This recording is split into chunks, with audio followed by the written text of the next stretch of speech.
So guys, nandito yung number 1306. So dito ko ipabasa guys yung resulta sa PTP ni Terry. So si Terry guys, pagkakuha ng dugo sa kanya, umalis na siya ng dalawa ni Limuel. So ako na lang pumila dito kasi hindi ko na si Terry pinapapila dito kasi sobrang daming tao.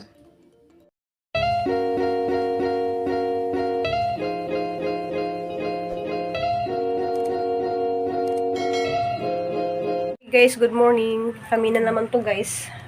Kami na naman to ni Terry saka ni Limbuhol kay si Kuan, si Alice mabilin kay naman si Limbuhol kay di Ukman.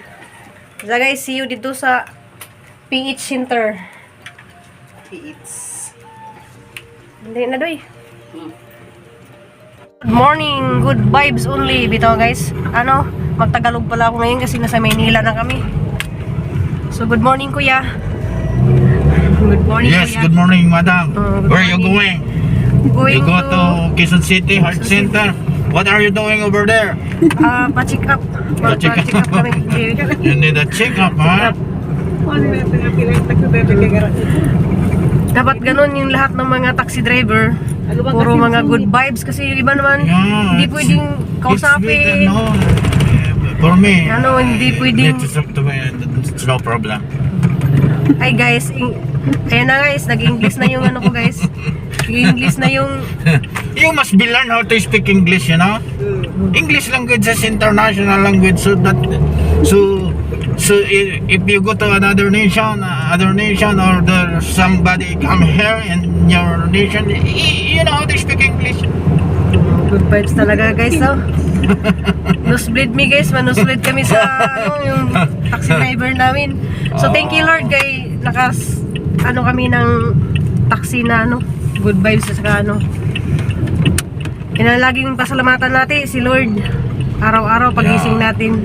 That's the number one guidance for Bago you. tayo gumalaw, For unahin me, na rin si si Lord. Somebody. Parang Lord. si Sir kay army yata to eh. Ex-army ka sir. Retired na Philippine Marines. So, Ganun ba? Kaya pala good vibes si Sir.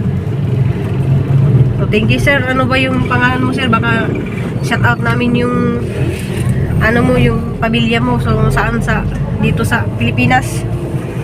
Saan? Sa Mindanao? sa Pangasinan. So I come Pangasinan. from Pangasinan. Pero bakit nung kanina nagsalita ako ng na intindihan mo yung Bisaya? Ay, Bisaya kasi misis ko. Saan sa Bisaya? Masbate.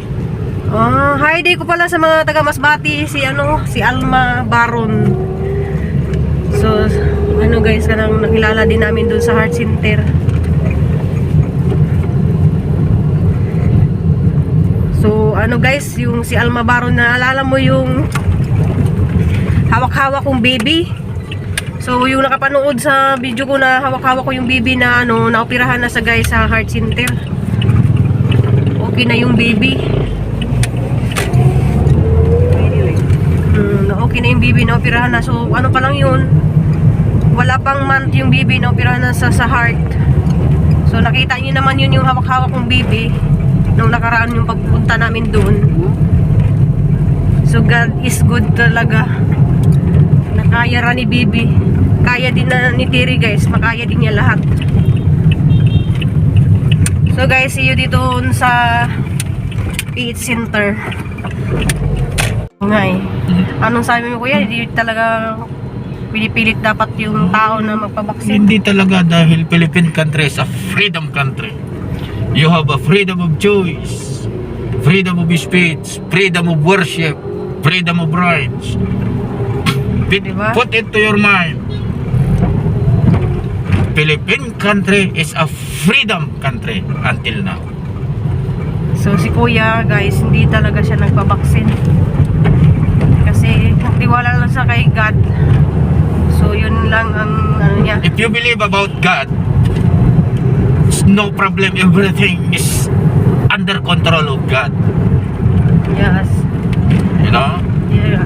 Totoo Do you talaga yun. believe about God? What is the name of God?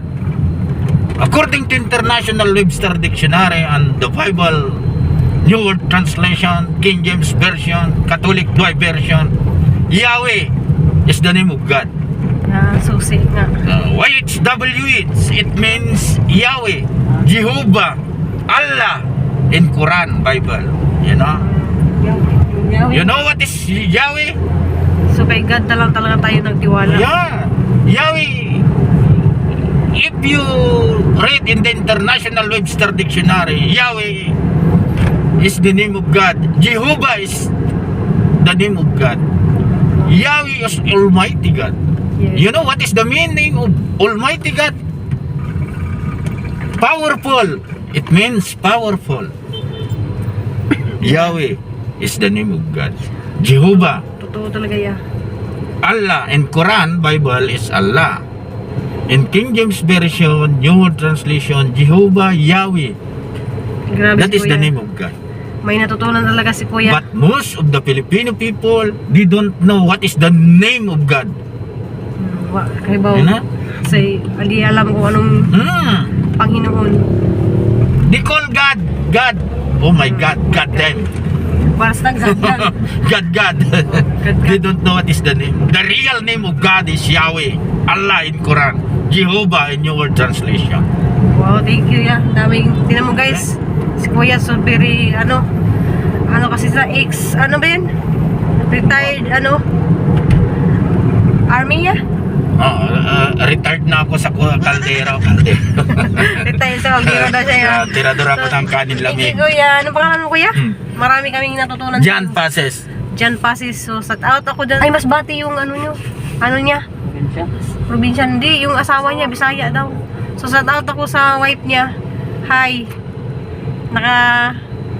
Sakay mi og ganang may natutunan kami. So, thank you Kuya. Yeah, sure, welcome.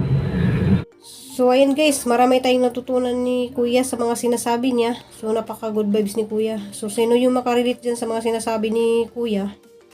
So, totoo naman talaga yung mga sinasabi ni Kuya. Nasa Bible po yung mga sinasabi niya. So, guys, ipagdasalan natin na okay lang yung lakad namin ngayon. At saka, sunod-sunod po yung namin guys, balik-balik sa Heart Center. So, last namin guys is November 15 yung last check-up niya. So, di pa namin alam guys kung ano pang papagawa kay Tiri sa mga doktor. So, di natin alam kung ano din yung resulta sa pulmonya at saka ECG. Ayan guys, back to Patuloy pa rin tayong pagdadasal natin yung Kita niyo naman guys. kayo mga Patuloy building kami ng dito. pagdasal na sana po ay Sawa naman kayo sa mga namin lahat, building malampasan namin puro. lahat Ayun, ng mga pagsubok na binigay ni Lord sa amin. So guys, malapit na kami. Ang bilis ng takbo ni Kuya. So, wala pang masyadong matraffic kasi alas 6 pa lang. Sana po ay dating namin dun guys ay unti lang yung mga magpa-PTPE. Yeah, sir, salamat kayo sir. Kay namin taga Negros. Sige, salamat. Salamat. Sige, shout out. Shout out lang ka sir. Si nanay wala daw po talaga silang pamasahe. So wala naman din akong pera. Hinati ko lang yung pera ko para lang makapamasahe din sila. So nanay, pag-ingat kayo nanay ha. Kasi kung may pera lang ako nanay, Diyos ko, hindi naman yan ganyan kalaki ang bigay ko sa'yo. Ikaw mag-aral ka mabuti. Patingin nga ng mukha mo kasi parang rin kita mag-aral ka ng mabuti ha. Kasi wala siyang tatay. Wala siyang tatay naman. Sige, ingat ko. Sana may magbibigay pa sa inyo ng pamasahe ha. Kasi wala daw silang pamasahe. Pauwi daw sila ng Bulacan. Isa man nami og paniud to ni alit sa among lugaw nga hamong gikuan kay dili ko ganahan guys ug ako ray makaon dadto motong nagdaan na lamang ko dari lugaw nga ni lugaw unja. Shout out day ko ni katong pulis nga taga Negros. Si Tambuling. So ako kay lanjangan dili sa Tambuling. Shout out nimo sir. Salamat kadto sir sa imo pong gi-share nga mga kuan ni kuan sila guys kanang ni-donate sila dugo dito sa naigioperahan ja pwede ra di silang mutabang didi sila og kanang nay mga naoperahan dito taw dito guys ja mo donate ra sila dugo. Salamat kadto sir kay raman sa kabutan kay taga nas kuan po say graduate siya og nurso Negros. Unsa guys na pagawas na dito sa Heart Center kanang narigi ning diun na nga nanay nga walay kuno sila ka pamasahin ja ang kwarta guys sakto ra man pud. So hala man pud sang gitangaan kuan makapamasahe sila guys hala pud gitagaan kay naluipod ko. Kaya pareho-lipod na mo guys nga maluipod medya. Luipod tayo nga na. So nagtunga na lang mami sa hang pamasahe. Taga-alam pa na makapamasahe po sila Marilaw kay Bulacan pa di kuno silang buli. So mo to guys. Ina pagka tapos ni Tiri magkuha ng dugo, umalis na sila agad ni ni Limbuhol kasi 1 year anniversary pala nila ngayon.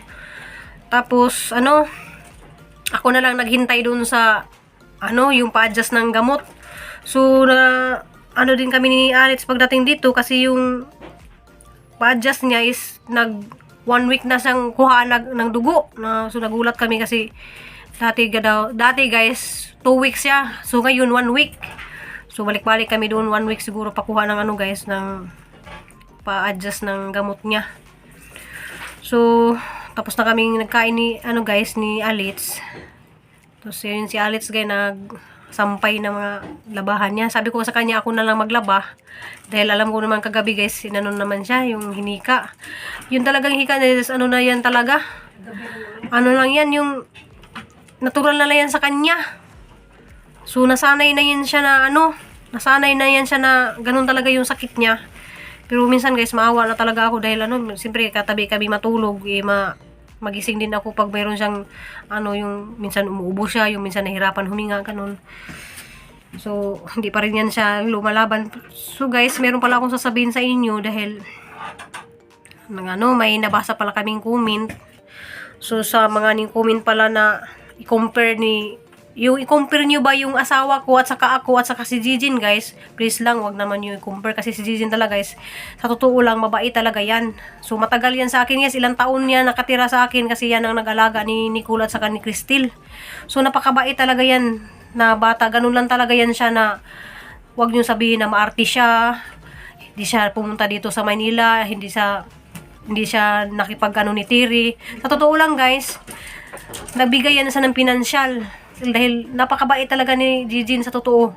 Napakabait yan, ganun lang talaga yan sa pag-umasta, sabihin nung maarte, ganun talaga yan siya. Mula nung pagkabata, ganyan na talaga yan siya. Pag nagsuot, ganun na talaga yan. So, yun talaga yung niya, may kanya-kanya naman talaga tayong ugali sa mga magkapatid. Hindi na lang talaga guys, wag na lang kayong mag-comment na tungkol kay Jijin na yung compare ni yung asawa ni Jijin sa asawa ko. Si Jijin mahina talaga ng loob niya na sumabak sa mga ganito, yung kagaya ng ginawa ko. Mahina talaga si Jijin yan, matagal na yan sa akin guys, mahina talaga yan. Minsan nga yung pag tumawid sa kalsada guys, hindi ko pa yan pinapabayaan. Naalala mo yung dati guys na umuwi ka ng probinsya, umuwi kami ng Bohol na late pa yung vaccine niya, tapos ako pwede na akong umalis, kaya umunan ako sa kanya, pero nag-alala talaga ako bakit hindi ko sinabay si Jijin dahil di nga niya alam yung paano sumakay, paano ganun-ganun, kasi mahihain talaga si Jijin sa totoong buhay, mahihain yan si Jijin magtanong. Mahihain yan sa magtanong, pero napakabait niyan. So, sorry ka talaga, wag na yung, please naman, wag kayong mag-comment na i-compare yung mga magkapatid kami. Ganun talaga guys. Siyempre, ako naman talaga yung ate nila. So, mahal din ko yung mga kapatid ko. Mahal ko lahat ng mga kapatid ko, pero ako naman din yung walang masyadong, kasi malaki na talaga yung anak ko, maasahan na rin sila, nakakaintindi din sila sa ginagawa ko. Pati yung asawa ko, nakakaintindi din sila.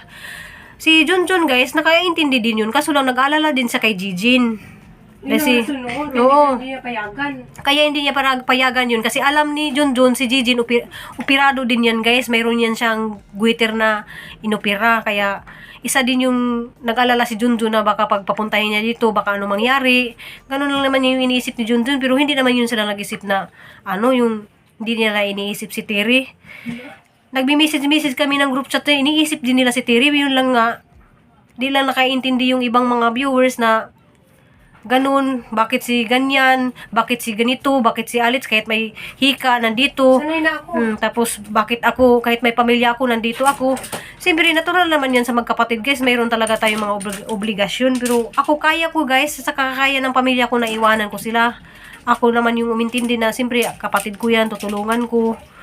Dahil mahirap na guys na nasa huli yung pagsisisi natin na hindi natin tinulungan yung kapatid natin. Pero si Jijin tumulong yan guys, sa totoo lang nagpapadala ng pera yan para kay Terry.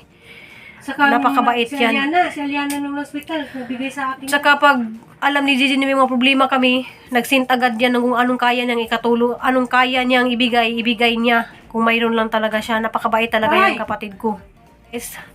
So yun guys, yung ano ko lang, nilabas ko lang yung dapat kong sasabihin na please naman, stop naman yung pag-comment nyo ng ganun. Pasensya na lang pag ano guys, na nasabi ko to dahil totoo naman talaga na mabait talaga yung kapatid ko. Lahat kaming magkapatid, mabait. Lahat kaming magkapatid. So, nandito na pala sila, guys. Nandito na pala sila ni Tiri. So, pasensya na, guys, dahil ano, sinasabi ko to dahil ayoko yung nasasaktan yung mga kapatid ko. Kasi lahat naman kaming magkapatid, nagkakaintindihan kami. Ayan na po si Tita Tiri. Ayan na si Tiri, guys, na. Hindi ko kaya nag-date pa mang limwil. Nag-date sila, guys. Hapit may mga was taray numa. Kay? Nakalimot na para ka manday taray numa no. Di mo makagawas kay ito na usod. Asa mo lusot. Asa exit, asa basig ni sud mo sa exit dito pud basig entrance ni gawas. Nang tana ramis kuan guard. Uga sa ning gawasan nga nagkuan taxi na. Wa may kuan ani ati ali pilis. Ha. So nandito na sila guys. So mga to guys, thank you for watching. Basta please lang stop comment for Jijin and Junjun kasi di ta mo compare sa atong mga sa among mga pamilya nga kaya ra na ni nganong ni Rico. Nga na guys, so please lang kay masakitan po ko guys nga injong ikuha nagang isuon nga kanang nga na si Jijin nga nga was Jijin mo nga ri. So kay bawo naman jud mo guys nga si Jijin jud pinangga pud na kaso ni Junjun kay bawo ko kay kanang nalagi na say opera sa jahang witir. Kanang sabta lang pud ninyo guys kay basin og operada Jijin. operada man lang basig wa mo na kay bawo sa jang kwan guys nga operado si Jijin. Nja sa pa di siguro po si Junjun nga ma-stress po si Jijin kay amo po nang gilikayan nga ma-stress si Jijin guys kay lain po na siya ma-stress kay kuan pa-depress nja mo nang sorry kadto ninyo sa mga ning comment please lang po adto lang po ninyo iba si Jijin.